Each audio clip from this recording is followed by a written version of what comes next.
নমস্কাৰ। এটা নতুন ধাৰণা লৈ আপোনালোকৰ মাজলৈ আগবাঢ়িম বুলি ভাবিছোঁ। আপোনালোকে সকলোৱে সহায় সহযোগ কৰিব। যিহেতু আগন্তুক 2026 আৰু 2027 বৰ্ষৰ শিক্ষাৰ্থীৰ বাবে বিশেষকৈ দশম শ্ৰেণীৰ ছাত্ৰ ছাত্ৰীসকলৰ বাবে গণিত বিষয়টো আপোনালোকৰ মাজলৈ আগবঢ়াই লৈ যাম বুলি ভাবিছোঁ।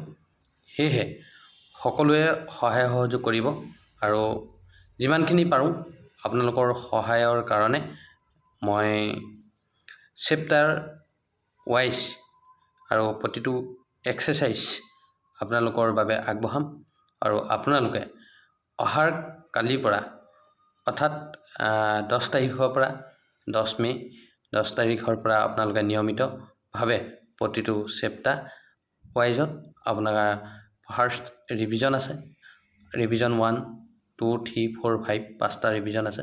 সকলোখিনি আমি সলভ কৰিবলৈ কাৰণে আগবাঢ়িম আৰু আপোনালোকে সহায় সহযোগ কৰি মোৰ NG এডুকেশ্যন লাৰ্ণিং চেনেলটো আগবঢ়াই লৈ যাব বুলি মই আগবঢ়ালোঁ। ধন্যবাদ।